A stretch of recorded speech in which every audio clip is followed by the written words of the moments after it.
It's Fightful's The Hump with Jimmy Van and Sean Ross Sapp.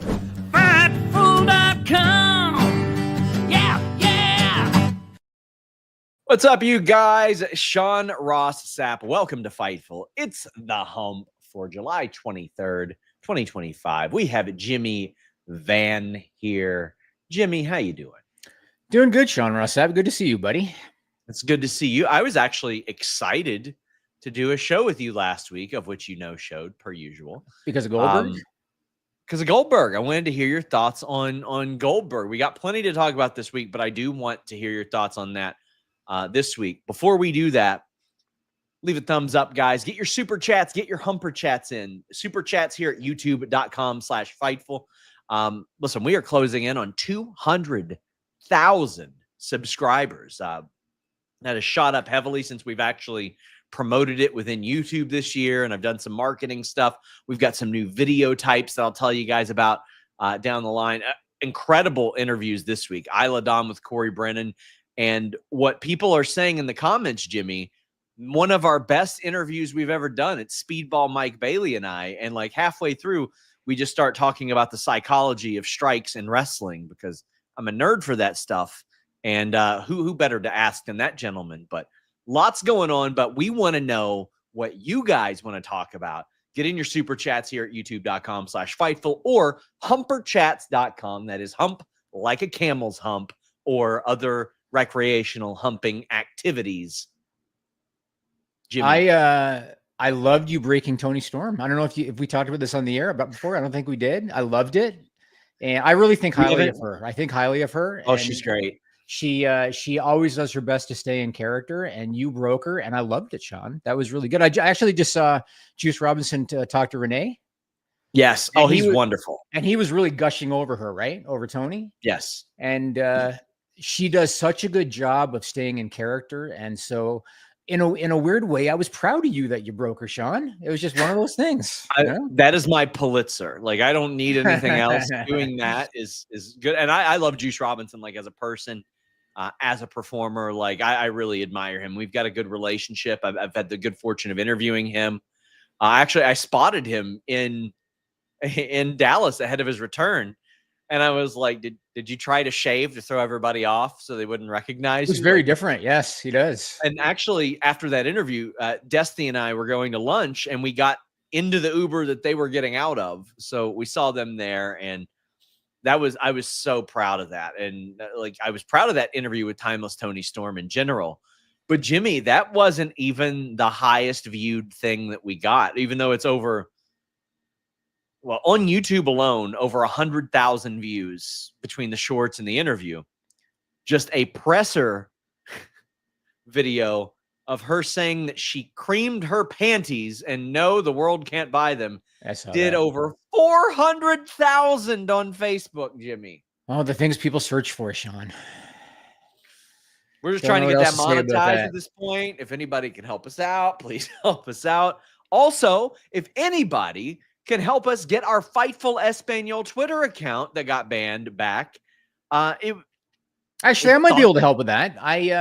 Because I remember I helped with one of the girls that one of your friends that needed help. I got hers back. I can probably do it. I just haven't thought about it. You have to remind me. Yeah, I mean, we were doing good there. Had like over 5,000 subscribers. We were getting interviews for the Espanol channel, of which Luis is doing. We want that back. Go tweet at X or post at X. When this is done, I'll work on it. I'll work on it.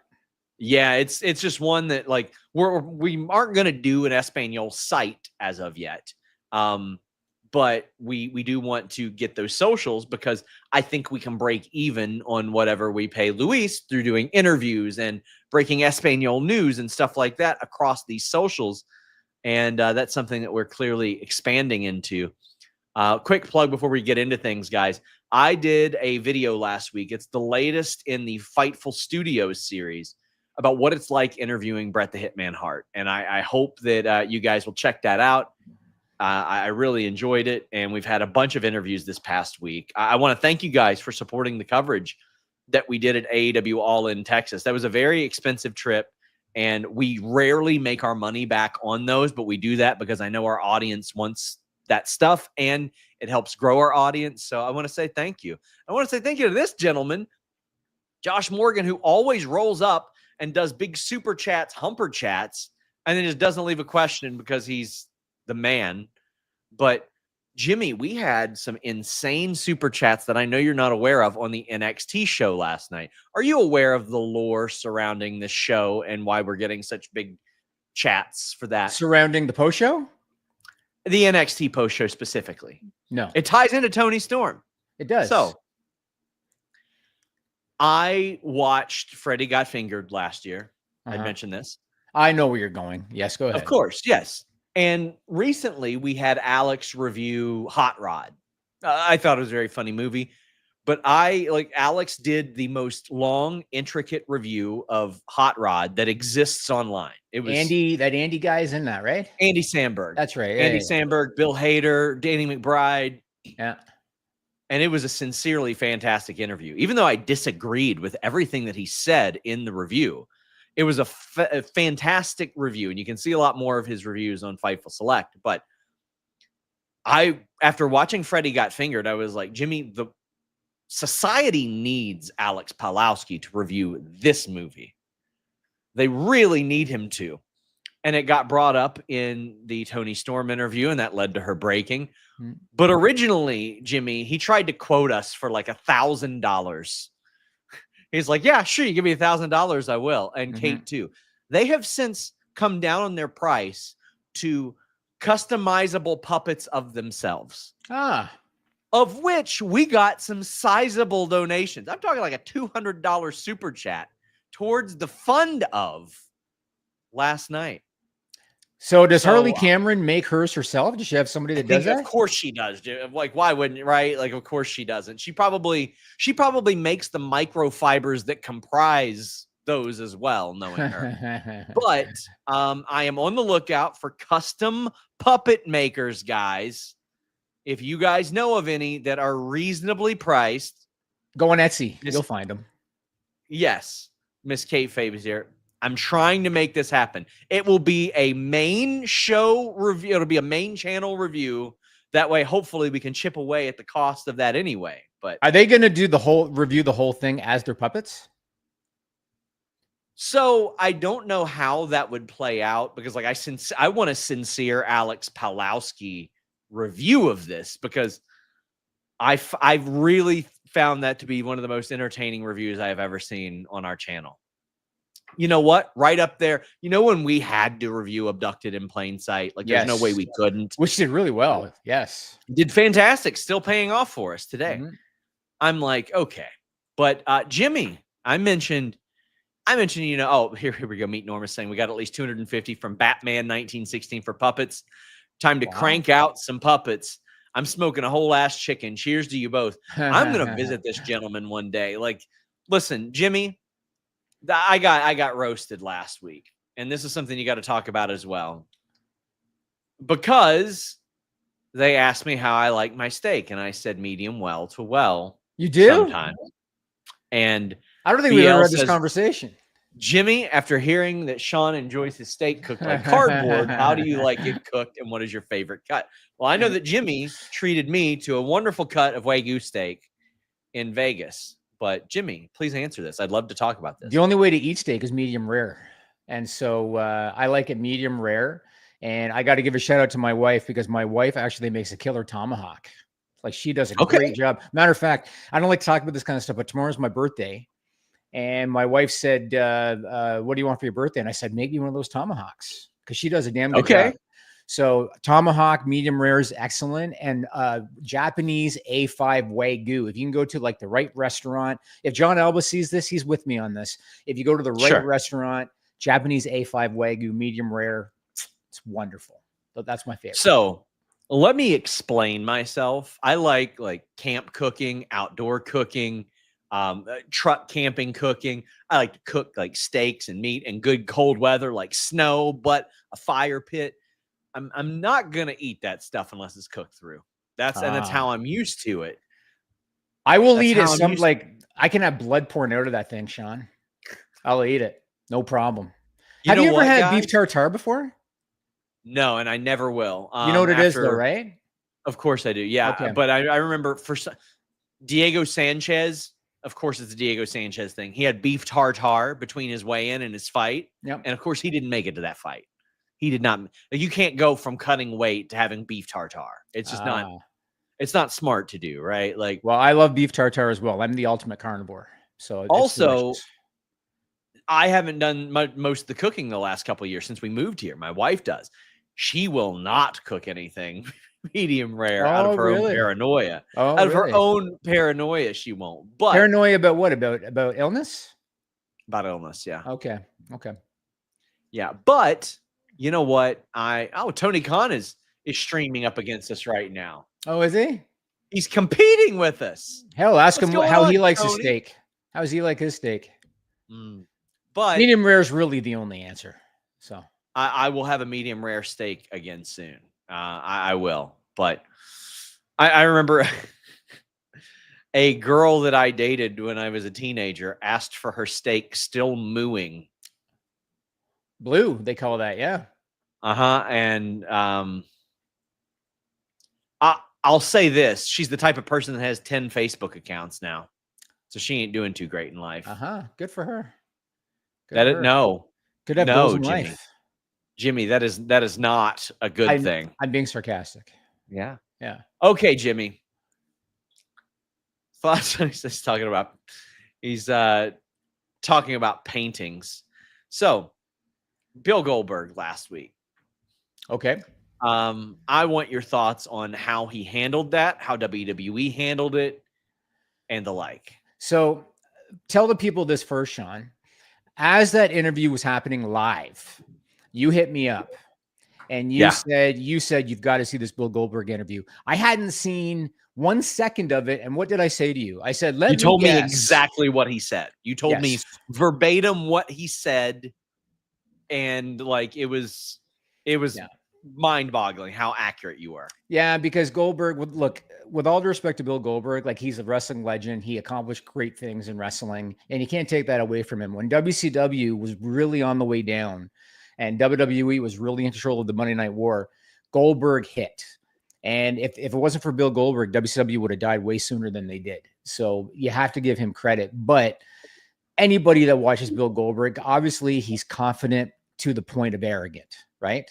And I think any wrestling star really should be. Like, if you're going to be the top of the food chain in pro wrestling or in any sports endeavor, you've got to have that confidence / arrogance.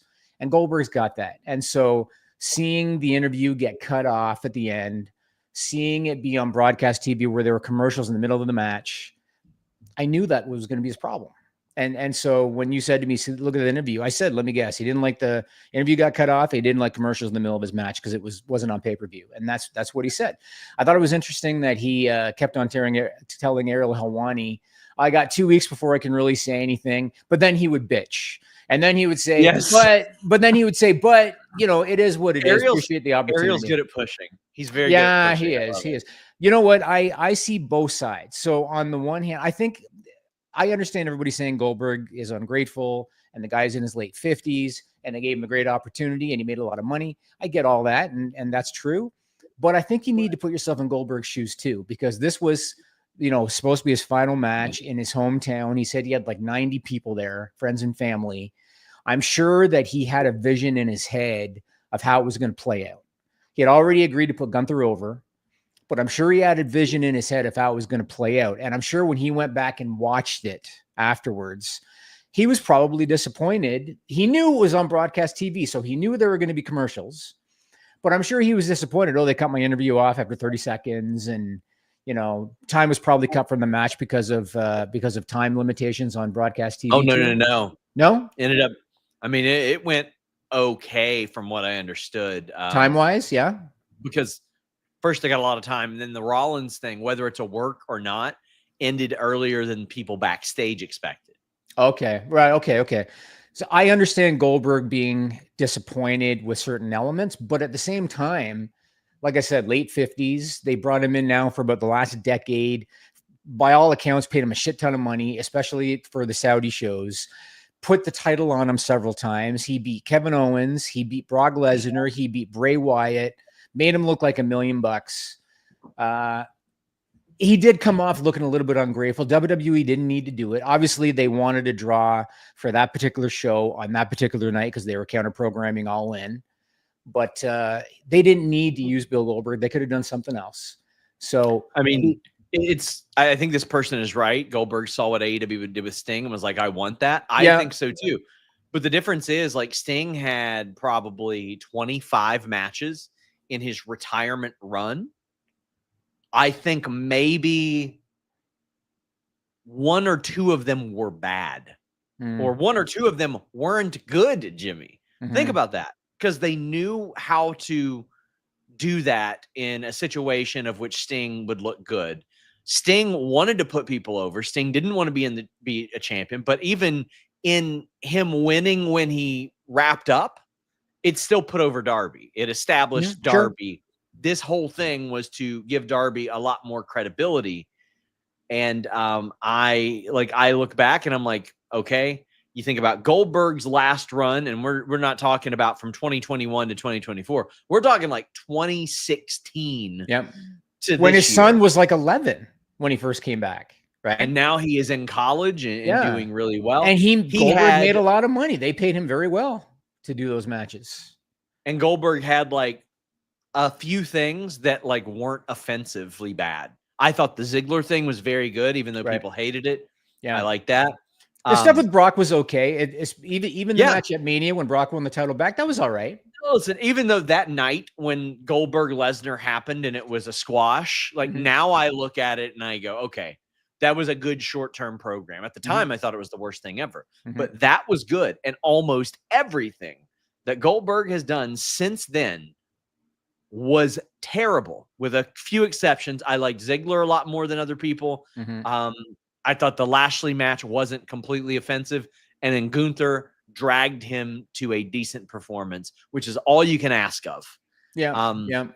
Like I said, I mean, I there were certain people, and I'm going to be just completely frank. I mean, guys like Peter Rosenberg, he's just a WWE shill. I don't really care what he has to say, but I understand the mentality about, Goldberg's ungrateful. Goldberg's ungrateful. I get it. But like I said, I understand Goldberg's point of view. And I think what you just said about, he probably saw Sting and wanted that. I think that makes a lot of sense. Now, granted, Sting got it on pay-per-view, right? He had no time limitations. He had no nothing. He had all the time he wanted. If Goldberg had got it on a PLE, there would have been no commercial breaks, and he would have probably gotten the ribbon on the present that he wanted. But at the same time, being on broadcast wasn't a bad thing. I mean, look at the audience they got. They were number 1 in their time slot on all of television. So, and he knew it going in too. He knew it was going to be on NBC. You know what he should have done? He should have watched it on Netflix with NordVPN.com/Fightful, Jimmy. Because right now, Bill Goldberg, who is retired, he's going to have to save some money. He can get 2 years plus 4 extra months of NordVPN and a 30-day money-back guarantee at NordVPN.com/Fightful. But that ain't it, Jimmy. We are helping broke Goldberg even more.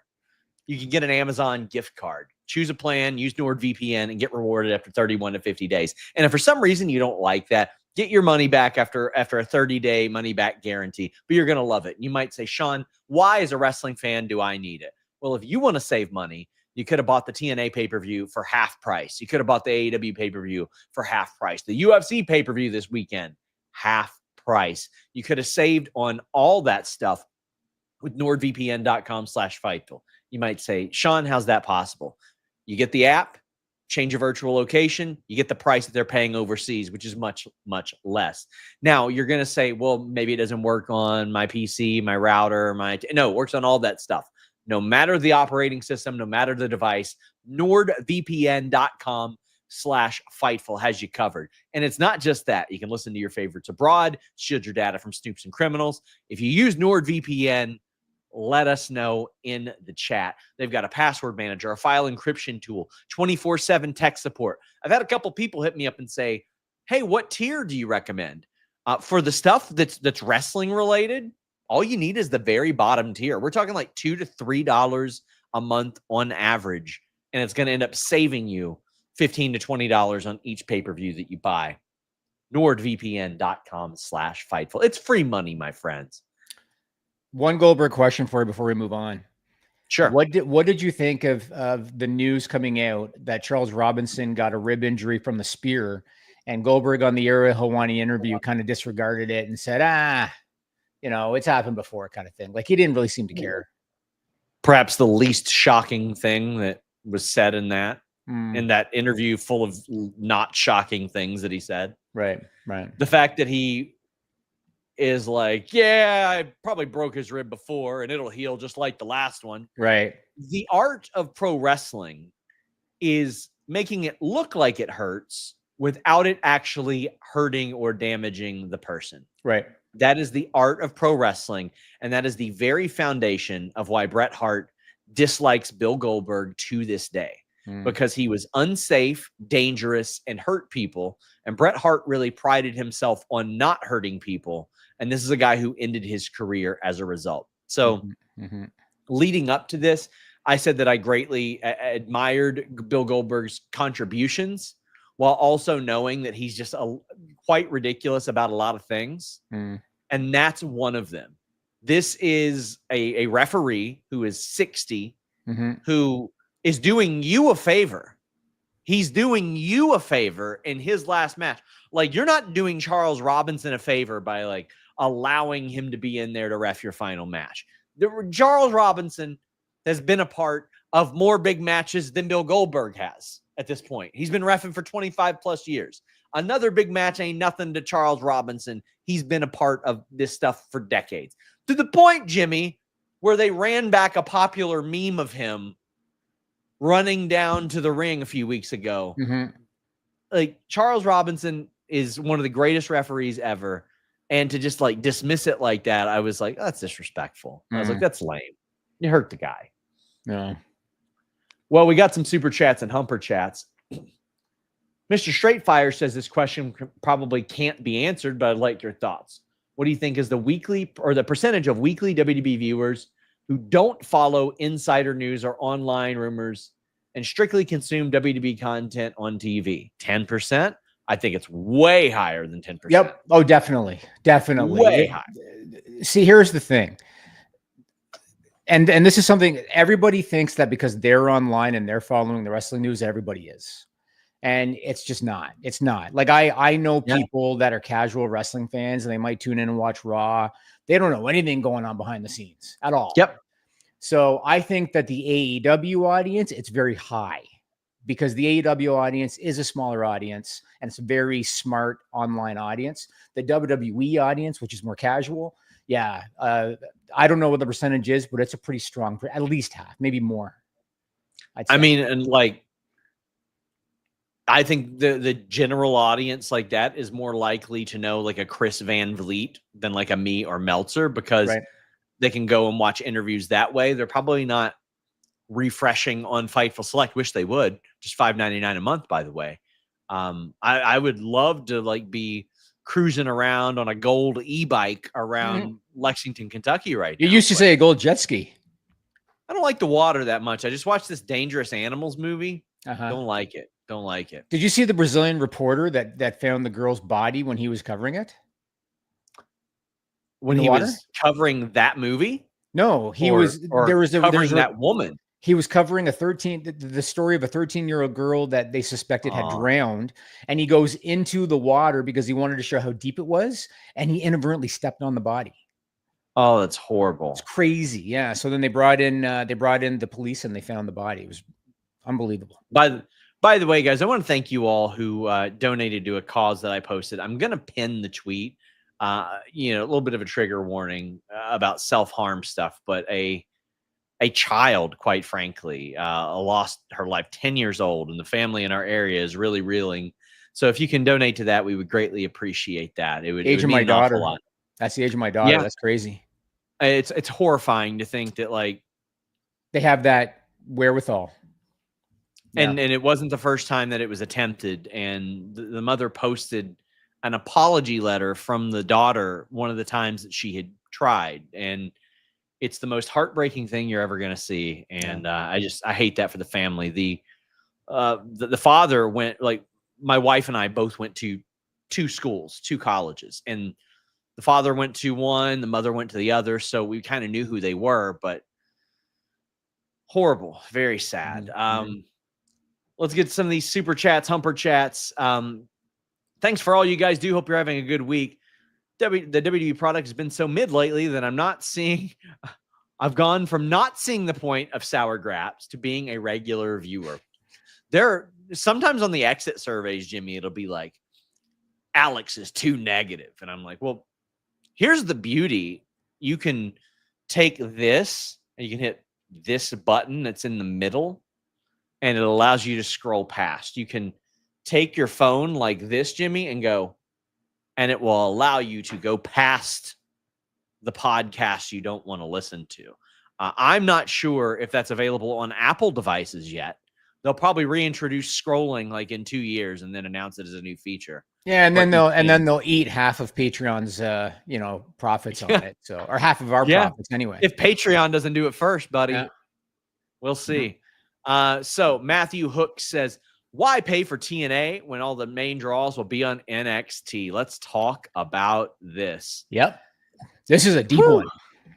It says, and I'll get to Joel's chat as well. Mm-hmm. This weekend, TNA was in New York City, home of Mike Santana, did their biggest announced North American crowd. Probably didn't actually hit that, but who could really give a shit? And Trick Williams ends up winning. So I had heard about this midweek. I actually posted that in our betting tips on FightfulSelect.com. You boy. But JC Jane, who I'm a big fan of, also emerged with the TNA and NXT titles. This comes after Joe Hendry has been featured on WWE TV quite consistently over the last year. They were late to putting the title on him. He has been taking a lot of L's on WWE TV. Then this week, you've got Trick Williams out there with 60-year-old Undertaker, and Undertaker choke slams him. I'm interested in your thoughts, Jimmy, because we had a disagreement on the Twitter machine about it. Yeah, I wouldn't say it's a disagreement. I agree. You're wrong. Okay, so let's talk about the Slammiversary thing first, and then I guess we'll talk about Trick Williams and Taker after that. So I understand, you know how I am. I try to see both sides of everything, always. I understand the negative discourse about the booking of Slammiversary from a fan's perspective. I understand they're in New York. Like you said, they announced their biggest North American attendance, over 7,500 people. Mike Santana's hometown. There's lots of Puerto Rican flags there. I get the negativity. And then JC Jane, she beats Masha Slamovich. She wins the Knockouts title. I get it.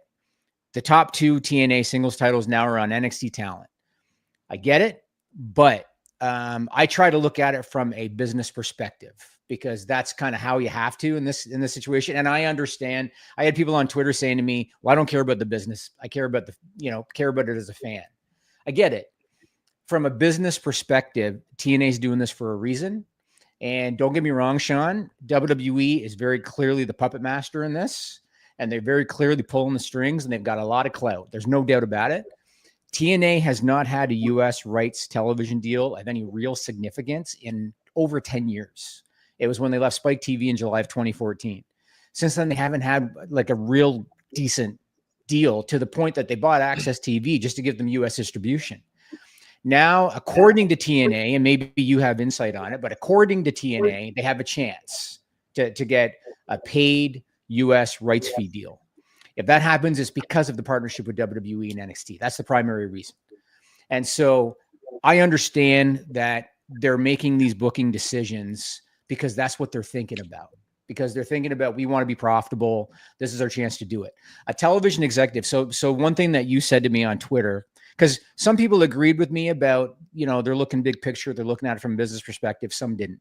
And one thing that you said to me was they're not going to get a TV deal using another guy as champion or something like that.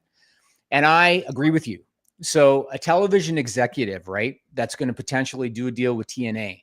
They don't know who Trick Williams is. They don't know who JC Jane is. Right. They don't know who Mike Santana is. They probably don't know who Joe Hendry is, but they know who WWE is. If TNA is pitching a television executive, there's two things that is going to be appealing to a television executive who presumably is not a wrestling fan. If they're a wrestling fan, it's different. But if they're not a wrestling fan, two things will be appealing. Number one, 52 weeks a year of live sports content. That's number one. Number two, partnership with WWE. That means that you could tell the television executive, our brand, our titles, and your channel will be promoted on WWE television, or it'll be distributed through WWE television, because we can promote your channel, our show, and your channel on their show. And we're going to have their wrestlers on our show and our wrestlers on their show. That's the pitch. That's why they did it. Maybe you're also telling them, and we're going to get bitched out and cucked. Yep. Every time that you see their wrestlers. Yeah. And right now, yeah. I mean, like I said, right now, WWE, there's no question that WWE knows they're in the driver's seat. There's no question that they know they're in the driver's seat, and they know that this partnership, they should be in the driver's seat. They're the more powerful entity. I will say TNA gains a lot more in most situations than NXT does. Although I will say this, everybody's like, oh, well, clearly Joe Hendry and Santana are going to go to WWE. Maybe because NXT is getting them at a discount right now. Yep. They're doing a per appearance thing. And NXT, the CW is too. The CW is getting NXT at a discount right now too. But I mean, I do think Joe Hendry will end up there because Joe Hendry has that entertainment aspect that they like. And he says they've never promoted NXT's TV on Access once. Well, I don't think they need to. Yeah. All the wrestlers are coming there and winning.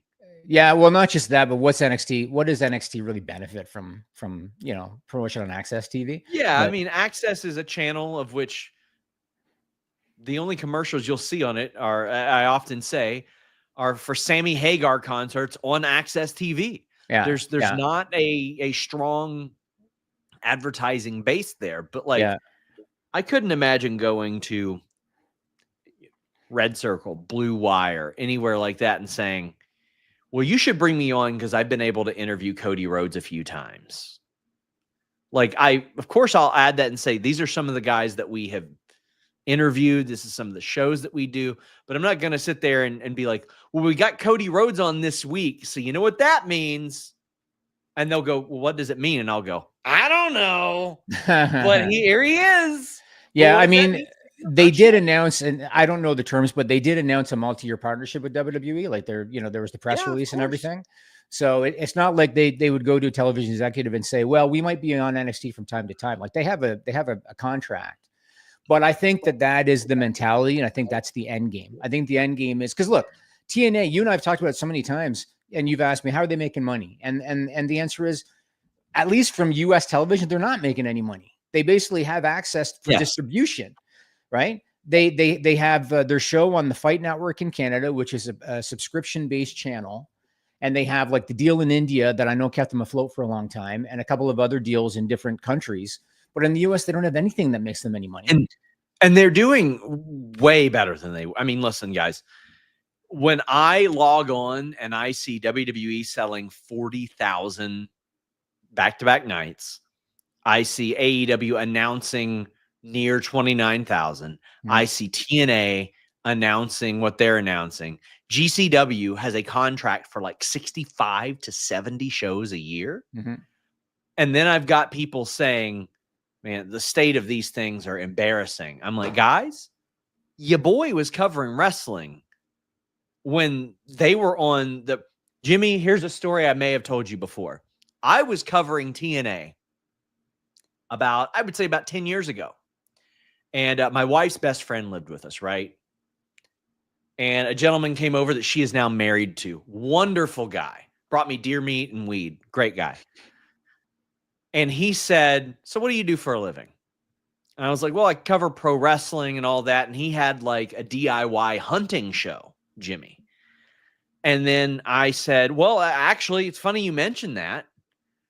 This wrestling show that I cover, TNA, is on this channel called Pursuit.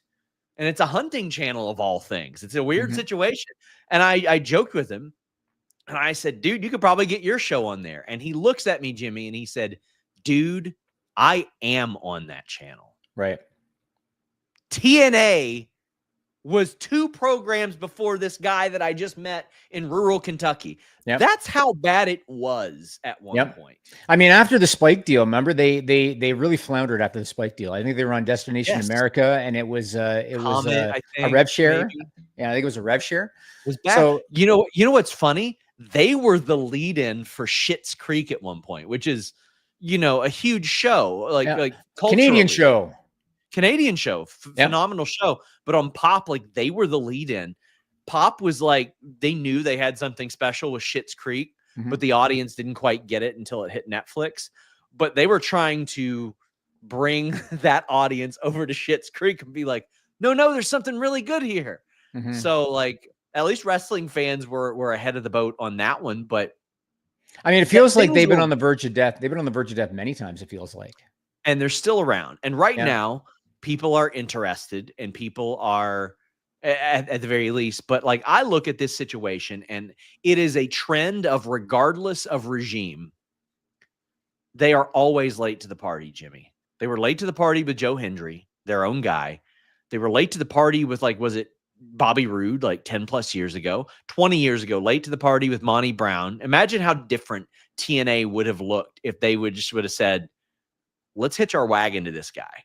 This guy's got something very, very special. Let's hitch our wagon to it. And how different wrestling history might have been. They're always a little bit late to the party. And I'm just sitting there saying, like, these moments in wrestling are so rare. I saw the former Baron Corbin saying this as well, Tom Pestek. You're in New York City, Mike Santana's hometown. You had him do a media tour. You had him do this build, Puerto Rican flags everywhere. And you're going to switch the title, maybe, if we're lucky, in front of a few thousand white guys in Lowell, Massachusetts in a few months before Mike Santana's contract runs out. And people go, well, maybe they'll keep him. Yeah, maybe they will, because NXT realizes they can get Mike Santana anytime they want him by just saying, TNA doesn't run Tuesdays, come over and do this per date thing. And then, probably King Kong Bundy runs out and hits him with the squisher in the middle. Probably of not the King ring. Kong Bundy. He's kind of passed on now, but I get the point. I don't doubt it. Listen, I don't doubt what WWE can pull off at this point, because at some point you got to start questioning, what is the motivation specifically of Trick Williams with the TNA title wrapped around his waist, eating a choke slam from a 60-year-old Undertaker. Now, granted, it is the freaking Undertaker. Yeah. Him, Sting, I buy into the old man. Charles Bronson was out there shooting people in movies at like 80 years old, right? I buy into him as that. But at some point, it's like, maybe wait until we get our partner's title off his waist or something. There are these little jabs, right? Like, yeah. So like I said, I try to see both sides. I understand what you're saying about what happened on NXT with Taker and Trick Williams. I think WWE looks at it a little differently, because they were in Houston. And so I think they look at it like, we're in Houston. This is Taker's town. Let's bring him out there. Maybe pop a live gate, maybe pop a rating. That's why I think they had him out there. But I understand what you're saying. Like, 60-year-old Taker lays out the TNA champion. For me, I kind of want to have a wait and see on it a little bit and see where do they go with this. Now, again, WWE, they're in the driver's seat. There's no question. They have a lot of clout. I think TNA's almost got a little bit of desperation. They really want a rights fee deal, right? And they should. Yeah, and I think they almost have a little desperation. And I think that they know, like, WWE is what's going to bring them to the dance. And I think they know it. And so they're kind of letting these things happen. I think, and maybe 6 months from now, we'll go back and look at this and it was just a joke. But I think Mike Santana will get his due. Maybe he aligns with Taker. I don't know. I think he'll get his due. And ultimately, I think that they want to get the rights for the deal, and they hope the WWE can get it done for them. One thing I want to add to this, because some people said to me on social media, they said, what happens if WWE backs out of the partnership, right? What happens to TNA if they back out of the partnership? At least in the short term, there's no benefit to WWE doing that for various reasons. One reason is the NXT talent, they get these extra reps. If TNA gets a TV deal and they're live 52 weeks a year, that's 52 weeks a year live that NXT talent can get an extra rep in a week. So that's another reason to want to do it. And then you've talked about this. WWE's got ulterior motives. They do, right? They don't want an antitrust lawsuit potentially like what the UFC went through. And they want TNA to gain strength to potentially weaken AEW. And those are big reasons why, because WWE, they can't pull the strings with AEW, but they can damn sure pull the strings with TNA. And so that's kind of like the behind the scenes, as far as why this is happening too. But I understand why they booked things the way they did at Slammiversary. I understand what TNA's end game is. And I think we have to just kind of ride it out and see what happens. PDF says, is WWE the pettiest wrestling company in history? Yes, they are. I mean, traditionally, yes. I don't know that there's ever been another one. So you remember what Vince McMahon said when he brought Eric Bischoff out on Raw that time? What's that? He said, it takes a real son of a bitch to be successful in this business. WWE is where they're at for a reason. You know what I mean? Sure. Like of course Vince, they are. Yeah, they were cutthroat. It was all business. They in a lot of cases, there was no loyalty. And they are where they are. And if not for the fact that Tony Khan has a dad worth billions, AEW would not exist. They wouldn't. Of course. And this is why you've had other wrestling companies come along and they just can't get over the hump because they don't have the funding to get them there. And TNA, for all we know, they're week to week, like financially. We don't know. We don't know. And I mean, it's interesting. You can tell Carlos Silva, who I interviewed last week, is very interested in being an on-screen character. You can tell that he's very interested in that. Right. And I asked Gail Kim, I was like, hey, how many times were there regime changes, like actual bosses change while you were there? And she said, Jeff, Dixie, then Dixie, Hogan, Bischoff, then Dixie again, then Big John Gaburik, then Bruce Pritchard, then Jeff again, then Scott D'Amore, then Anthony Ciccione, then Ariel Schneer, then 3 months of Carlos. And that's not even bringing up the name Ed Nordholm, who also tried to become a thing there briefly. Don Callis, who was announced as a vice president at one point in that company. There's very little consistency in the vision of TNA over the last 16 years, Jimmy, because if you change that every year and a half, 2 years, it's very tough to really get that traction. But I 100% agree. Yeah, I 100% agree. And I mean, it looks like right now they're all on the same page in terms of this is the end goal. This is what we want. And so we'll see if it gets done. I mean, if they can't find somebody to pay them guaranteed money when you got WWE kind of in your back pocket, it's just not going to happen. So this is the opportunity. Will there be a TNA NXT War Games match? I wish. I think that would be great. I don't think there will be, but I would love it if there was. The TNA suspension storyline, do you think we see Tessa pop up in NXT? That's a good question. My heart says no, because if WWE wanted Tessa, they didn't need to wait for TNA to sign her. They had years to sign her. They didn't like her when she was in the Mae Young Classic. They didn't think that she handled things well. Her reputation had preceded her. I've always said this many, many times. I think she is a WrestleMania main event caliber in-ring performer, and has traditionally shown that she is unwilling to take responsibility for the things that caused her to be in the situation she is. Had she done that 5 years ago, I think she would have already been in a world title match at WrestleMania by now. I have seen her now several times on TNA television get that chant from the live crowd. You know, the chant I'm talking about. And I saw her at Slammiversary get that chant. And you know, the first thing I thought of, I don't know why. First thing I thought of is teaming with Alexa Bliss isn't going to get her any pops. You know what I mean? I mean, because Alexa's done magic for Charlotte Flair. Buddy, and imagine what the NXT audience would do to her there. Yeah, yeah. The same people who, if they don't want somebody in that building, they are going to chant you out of that building. Yeah. But, yeah. Oh, man. Kurt says, happy birthday, Jimmy. Please interview, or Sean, please interview RJ City again. Do either of you support a Premier League team? Thanks for Fightful. I don't, but you're not going to say Fulham FC, Sean? No. Is that Tony's? Yeah. Is that okay? No, I do not. I don't follow soccer, but I've been to 2 Chelsea games in London. And I went because I just felt like going. I love the Ted Lasso show. That's awesome. Sure. But I'm not a massive soccer guy, but the Chelsea games were amazing. They were some of the most fun that I ever had at a live sporting event. Well, if you want to have more fun with live sporting events, check out mybookie.ag. Use the code Fightful, get a $50 bonus on a $100 deposit, or a $100 deposit on a $100 bonus on a $200 deposit. We are 31 of 31 for our lock picks since we've started giving you betting tips on FightfulSelect.com.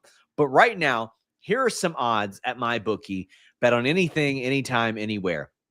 SummerSlam, Naomi, a big favorite. Lyra Valkyria, a favorite to win the IC title. Randy Orton and Jelly Roll. You just know they're going to make you realize that Jelly Roll is better at fighting than Drew McIntyre and Logan Paul. Jade Cargill, a big favorite. That one's one I got my eye on. Cody Rhodes, a favorite to win the world title. CM Punk, a favorite to win the world title. I think Gunther might end up winning that. Dominic and AJ Styles at even odds. Dominic was the favorite. Then Solo Sikoa, both at negative odds. Solo Sikoa slightly favored there. Alexa Bliss, Charlotte Flair, big favorites as well. Do any of those jump off the page as surprising to you, Jimmy? AJ Dominic, because the storyline is Dominic doesn't want to get in the ring with him, which is why he's carrying around a doctor's note everywhere. Why would AJ lose after that? You finally got him in the ring. Why would you lose? That doesn't make any sense. Because, one, I want Dominic to start his babyface run imminently. Which looks like it's going to happen because you see when he's with the Judgment Day now that he seems disinterested. I've noticed that. What I would like to see is Dominic actually win clean as a sheet. Really? Over AJ Styles? And then AJ Styles gives him respect after that. And then AJ Styles the next time you see him, he's like, I know we went through our stuff. I know we did all that. But what I gave you means a lot more than what these guys gave you because they've been using you from the jump. And he's like, getting AJ Styles to endorse him as a performer, right? I think would go an awful long way. What did you think of AJ after telling Chris Van Vliet that he would never use his old music again? Went out to Slammiversary with that music. You gotta. Do you have any insight into that? Because what he told Chris was, unless they sneak it in on me, he goes, I'm never doing it unless they sneak it in on me. I think they knew, which I mean, TNA does not have the rights to his theme. Like they've got to get, you still got to get all that cleared. Yeah. But yeah, of course you've got to have that theme. You've got to have that theme. I want to get to these super chats, humper chats. TC Punk says, happy hump day, new Dynamite, new comics. What are the chances of you picking up the first volume of Feral from Image Comics? It's horror, it's cats, but not abusive. Think Land Before Time meets Night of the Living Dead. TC Punk, I've got a friend, Maggie Mayhem, who works at Toy Vomit. I wonder if they carry that there. Maybe if so, I'm going to go there and check it out. And if it's there, I will pick it up. I am not a big comic guy these days, but I will check it out because you sent us so many super chats and humper chats that I appreciate. He says, happy hump day again. Really looking forward to this Ring of Honor story. Had such high expectations when Tony Khan bought it. I was getting into pro wrestling again. We know what's happened since. Okay, yeah, I will try to publish that story this week. I've said that for like 2 months, but it is in relation to a TV deal that was discussed at one point. But I'll work on that, TC Punk. I'll get that in there. Nico LaFleur, and by the way, thank you for that very generous humper chat. Like that, I will 100% post it this week. Nico LaFleur says over under for matches with interference at SummerSlam. Well, if MyBookie were to put those odds out there, it's Triple H. I would say, guys, put the over at 2 nights, by the way. 10 matches so far. 10 matches. But there's probably going to be another 2 or 3.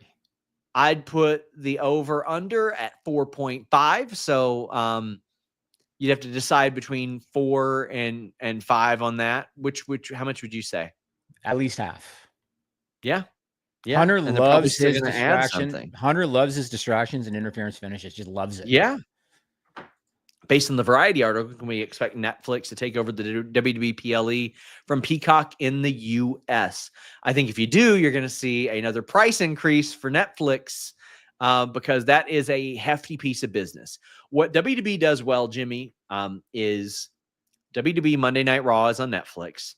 Tuesday Night SmackDown is on basic TV. You can get it with a digital antenna, CW. On Wednesdays, Speed is on X. And then LFG and their bios or all that stuff, Evolve is across Tubi and A&E. Their bios now air on Prime after the fact, which is good for them. On Fridays, you got SmackDown on the USA Network. You have PLEs on Peacock.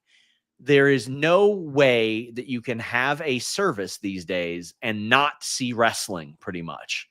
Unless you've got NordVPN.com/Fightful and you just use your Netflix account for all of them. But they do that very well. I think they're going to go now. If Netflix offers them $1 billion, they'll probably do it. But I think they like spreading things out, Jimmy.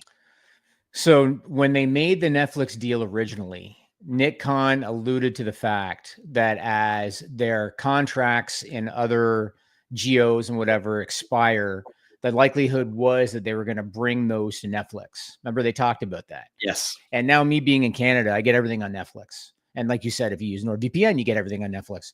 I think unless a Peacock or unless another outlet really offers them an amount of money that, you just can't say no, I think odds are they do go to Netflix for the US rights because they're already set up.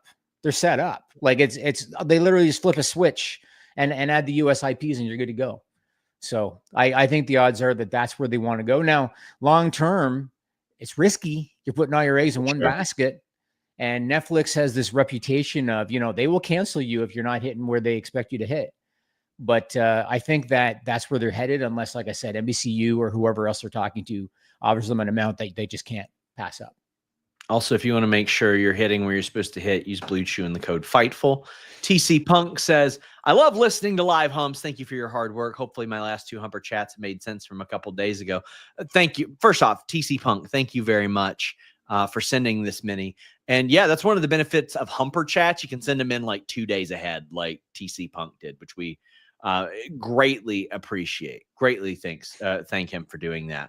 Eddie also says, Sean, my brother, he actually asked about the Tessa thing. He goes, please tell me she isn't going to NXT. Have a great week, Brody. And do you think that it's possible AJ versus Trick is the match for Bound for Glory? Jimmy, wouldn't that be such a WWE pilled thing to do? I would. And TNA thing to be like, well, he's the WWE guy's coming back to win it for TNA because none of their guys can. I love AJ Styles. It would be a great moment. But, oh, my God, that would be rough to do. You remember when Mike Awesome was leaving for WCW? And what did ECW do? They put the title on Taz. They put the title on WWE contracted Taz. Yeah. So there's a precedent for it. I don't know. Maybe I'm being a little bit too naive, but I feel like Mike Santana is going to get his due. I do. I feel like that. I hope so. He's like a really special talent. Like he's really connecting with that audience. And oh man, I'm just thinking about that, and I'm like, I do think WWE probably wants to get him and Henry under contract, but I feel like he'll get his due. Oh man, what's up with Julia's booking? Tamatonga update. Tamatonga looked like he was going to face surgery.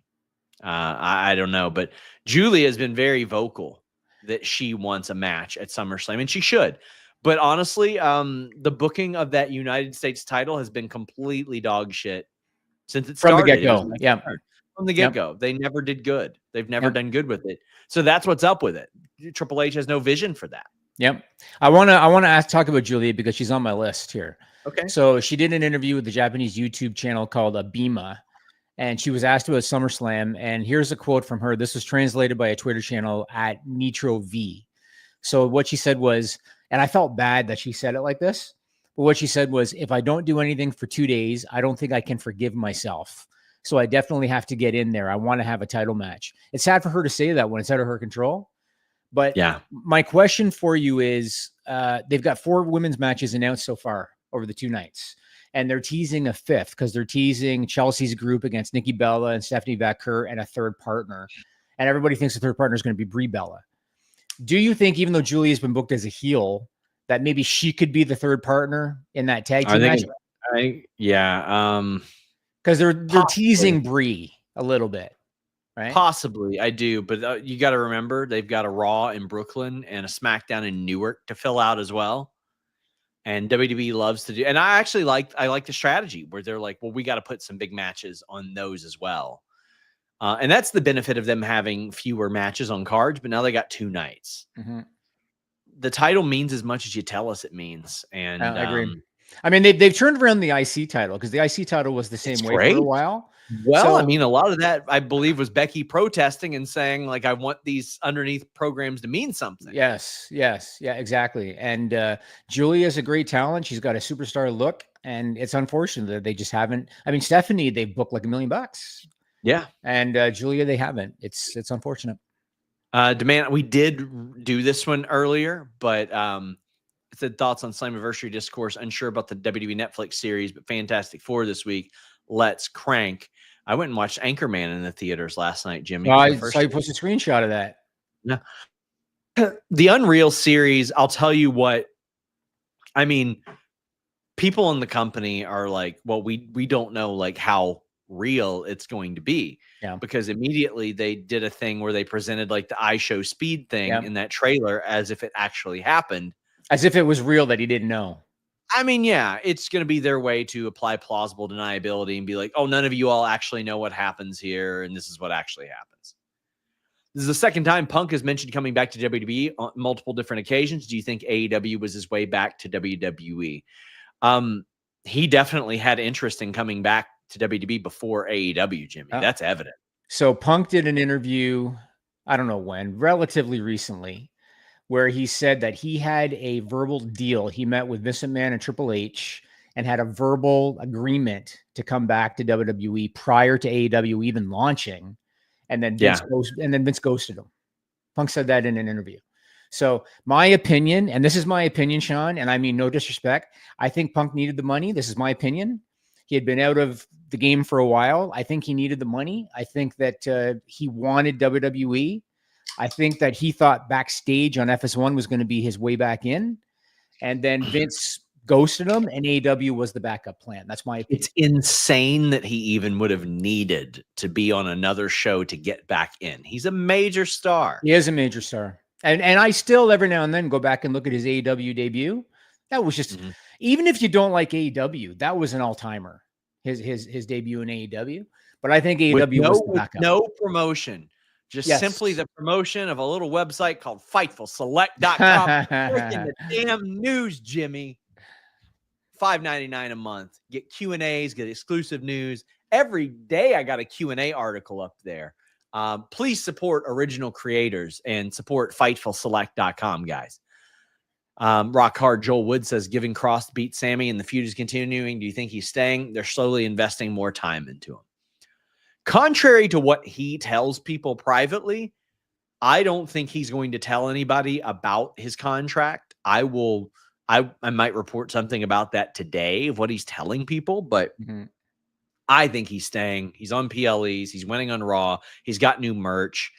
It is very funny, Jimmy. Anytime I compliment the work of Cross or Natalia, people are like, very clearly Sean Ross Sapp's source. And I'm like, what? Like, well, let's go through your Twitter and see some of the shitters you guys put over. Let's see some. Well, let's go back and find your like 10-year-old NXT tweets and some of those, because I think that Karrion Kross is a phenomenal supporting player in what he's doing. He's getting other people over, and then people will be like, well, he's not good in the ring. Well, I'm sorry. Has that affected the overness of this man so far? Has like completely fine what I saw out of the Sami Zayn matches. It was okay. Let me ask you your opinion on this. So the problem I'm having with this program, and this is kind of a WWE thing. So Sammy won the first one. Yes. Cross wins the second one. Yeah. Who's getting over?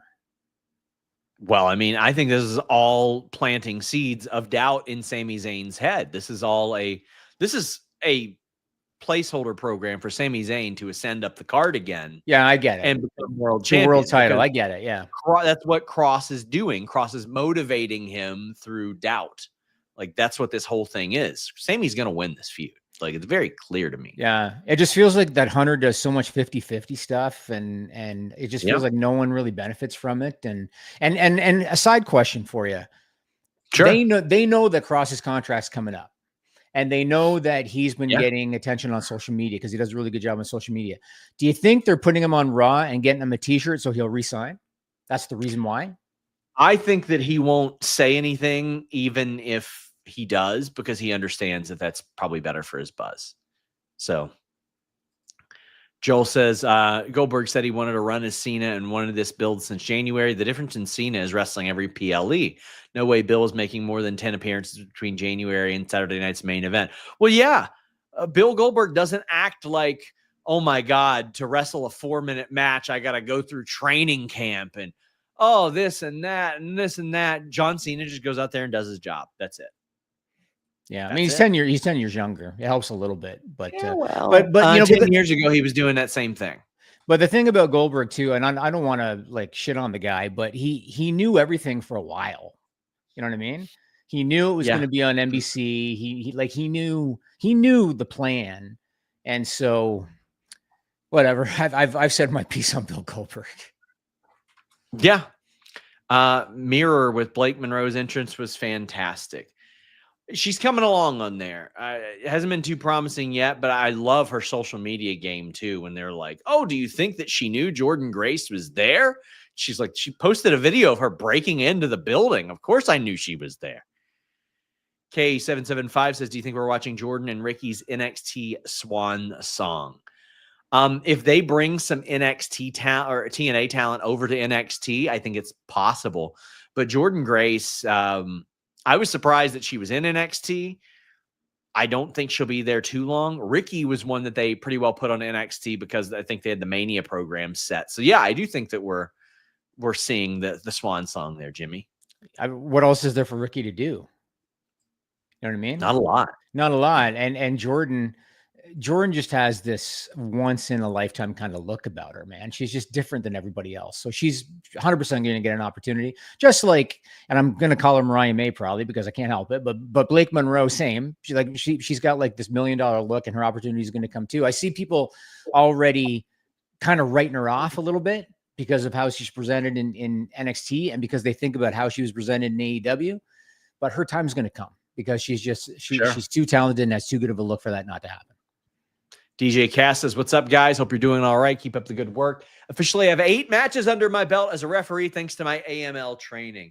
DJ Cass, are you going to be at WrestleCade this year? I go every year. I assume since you do AML that you will be. But looking forward to that. And congrats. Imagine ghosting CM Punk on the absolute dog shit year that was 2019. One of the worst pro wrestling WWE years I covered. It was abysmal. It was so bad. Just repeated stupid ass decisions. Yeah. I mean, Vince McMahon. You know what's funny? Yeah. You know what's funny about Vince McMahon is, so you know how he always had the reputation of, I'll give people a second chance. And so he would bring back, Jesse Ventura, and he brought back people that he had an issue with. Sure. At the same time, like, towards the end of his work with the Ultimate Warrior, Linda had to do the talking for him. Did you know that? Linda was the conduit because Vince didn't want to talk to him. So it doesn't surprise me too much. Vince is also very bitter and petty over stuff as well. Like, even if somebody works for him, sometimes he doesn't treat them like they're on his team. Yeah, but at the same time, they did send him his papers on his wedding day. So it's not because I realized Punk was a pain in the ass to deal with. I'm sure he was. Sure, but I mean, Vince and Hunter were too, both of them. There's no way they didn't know what they were doing there. Right, it was very intentional, and they wanted the guy to work unhealthy. They wanted him at risk. There were the things that CM Punk said in that Colt Cabana interview that got him sued are things that absolutely needed to be brought to light. Right, they sure did. Do you think the way Bayley's being used, we'll see a Pamela Martinez's All Elite graphic in the near future? Well, not the near future. She's under contract through next year. I could absolutely see Bayley ending up in AEW. There's not a lot for her left to accomplish in WWE, a WrestleMania main event, maybe. Mm-hmm. But I could absolutely see that, Jimmy. I agree. I mean, everybody's going to immediately think of Mercedes. But I agree. And the way she's been utilized and being left off of WrestleMania, and now it looks like she might be left off of SummerSlam too, maybe. Yeah. So maybe she'll come into play with the Becky match somewhere. But I agree. Sean, name the top 5 worst finishers and top best finishers. Well, this is very, very like subjective and abrupt. The Rose Plant is one of the worst. I think the 619 is good for being. It's kind of a setup. Cool. It's a setup. Yeah. Yeah. I always hated the Warriors' big splash because the guy wasn't exactly Bundy. Sucks. Yeah, he wasn't exactly Bundy, so I didn't like the big splash. Yeah, it's like, are we talking like current or or all time? Yeah, or all time. You know who I always loved? This is all time. I love Power and Glory's finisher. Thought it was great. Okay, and I really like Bianca Belair's. Oh, hers is fantastic. Hers is one of the best. Yeah. Hers is one of the best. The BFT can be good. It's either really good or really bad. I love the look of the Soul Snatcher, but it doesn't make sense. The move doesn't make sense at all. Man, doing 5 is tough. I love the Crossroads. I think that one always ends up. The Stunner's always a great one. The Stunner is all time. Yeah. Good. I think too many people use a spear. I would limit that. I would limit the Frog Splash. I don't even know who's using it as a finish anymore. Dom. The Riptide has gotten a lot better, so that one's improving. I can't do an official ranking right here. People are saying the RKO because of the creativity. Of course, definitely. Yeah. Yeah. We got a couple more. DNC Digital says, hope all is well. Sorry, it's been a while since I've been able to watch the Hump live. Lost my job, but excited for what's next. Well, sorry to hear about that, my friend. I did see your message, but thank you very much. He says, possibly hosting a post SmackDown show. What's next?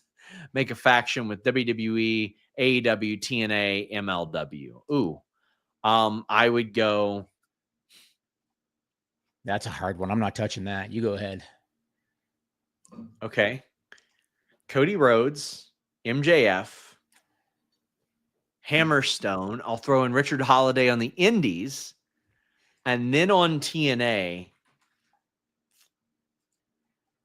And I would make all these heels, by the way. In TNA, I would add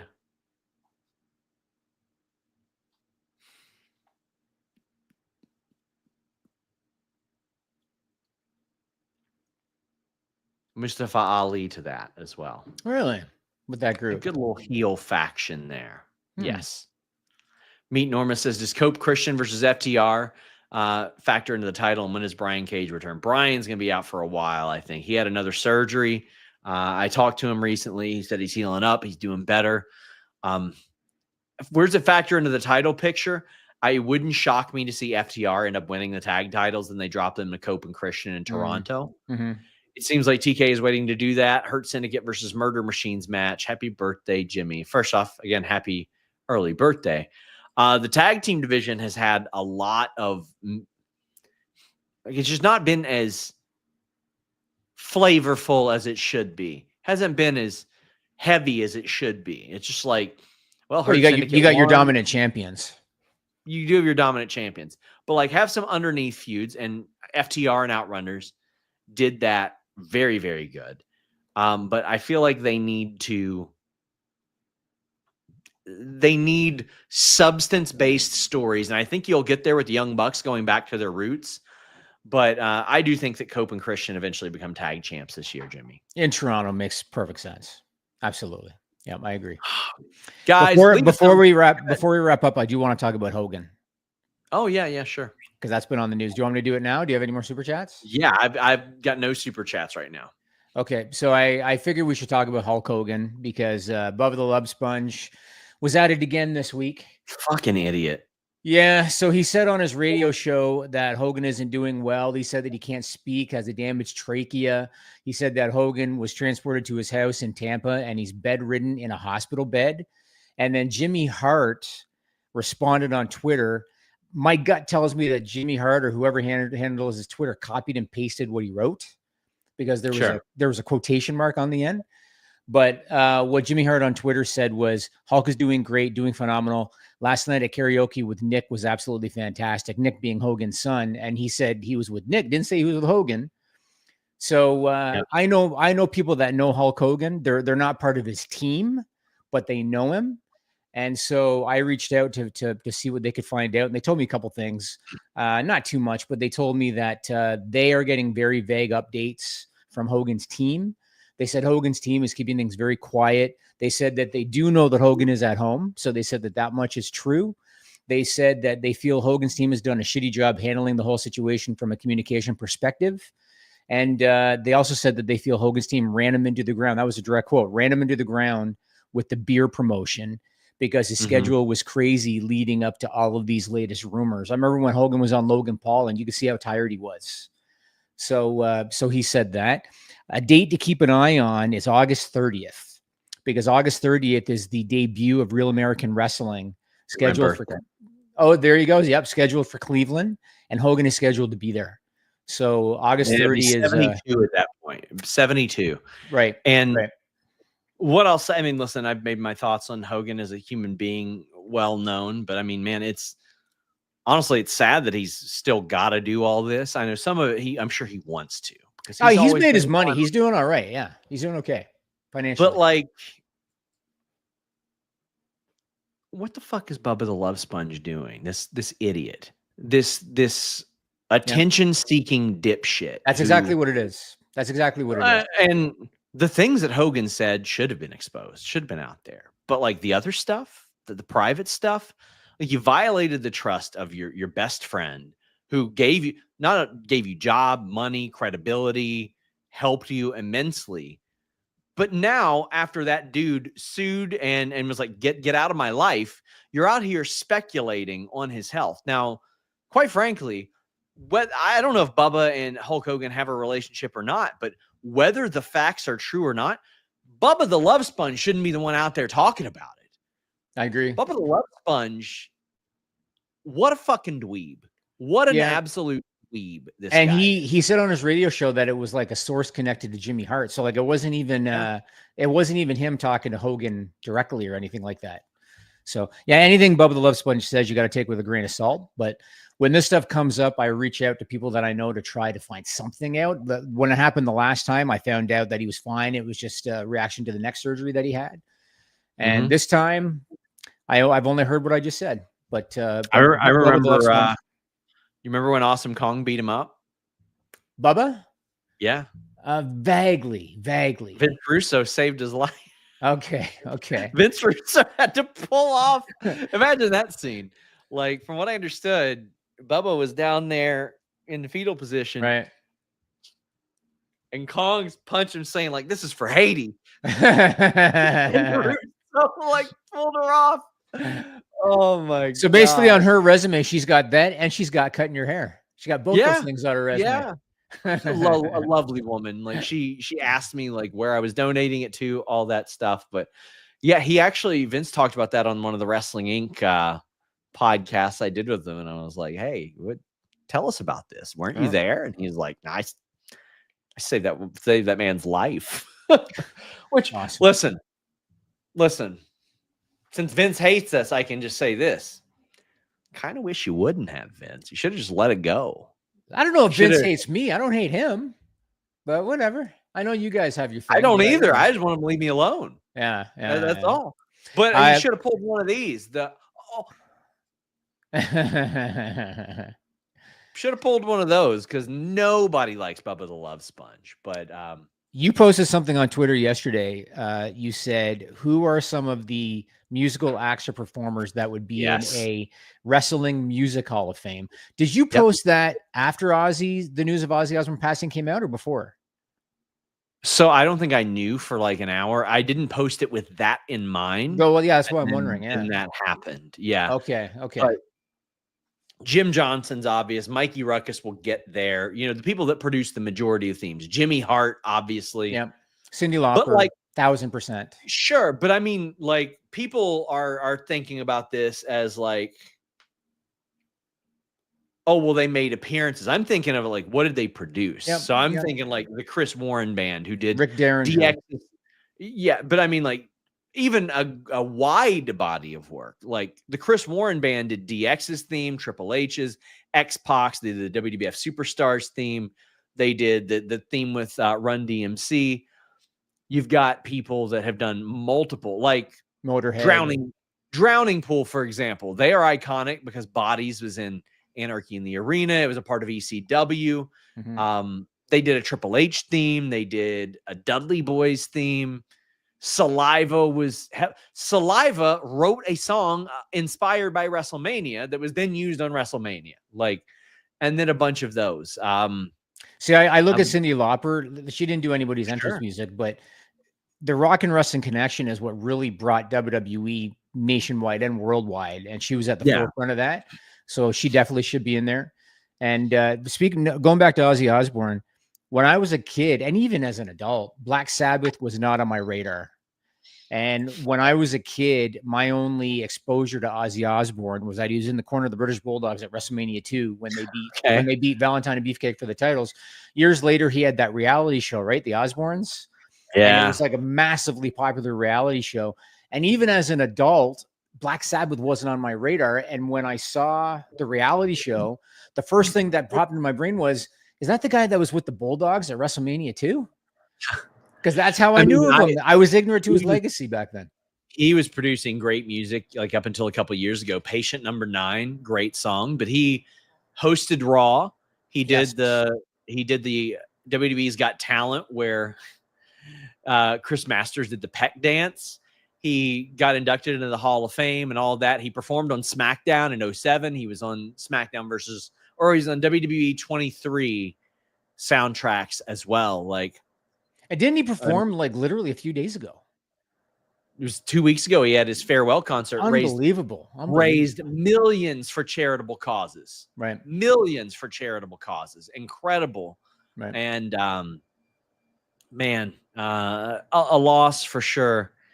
No more. Tim Traver, our good friend. No More Tears by Ozzy. Ooh, that's an all-timer. An all-timer. I mean, people might remember the Road Warriors entrance music before they went to WWE was Black Sabbath. Of course, yeah. Matter of fact, I saw. Sorry to cut you off. I saw a clip on Twitter yesterday that I didn't even realize. So, do you remember early '90s? The WWF had a deal with, I think it was SWS, the small Japanese promotion. I do remember that. So they would bring the WWF talent there. And in 91, I think it was, when the Road Warriors were now the Legion of Doom in the WWF and they were the tag team champions, and they went over and did a WWF show with SWS, they came out to their Black Sabbath music, which is something that WWE never, ever did at that time. But the Road Warriors did, because that's how the Japanese knew them. So I thought that was cool. I've had some people talking about the Music Hall of Fame for wrestling that I mentioned. What I would do is have like contributor wing, then a wing that is like popular, like pop music, like pop culture, their contributions. Then I would have one specifically for moments, because people keep bringing up like one individual moment, and I'm like, well, is that enough to get you in? But I'll tell you one that would be in there, Jimmy. When WWE had Jagged Edge perform Teddy Long's Wedding. It was the most incredible. Oh, it was so good. I have to go back and look at that one. Phenomenal. And you got Jeff Hardy there dancing to it. It was so good. I have to go back and look at it. The best. But like, listen, Alter Bridge would probably make it in there. Yeah. From the pop wing and stuff.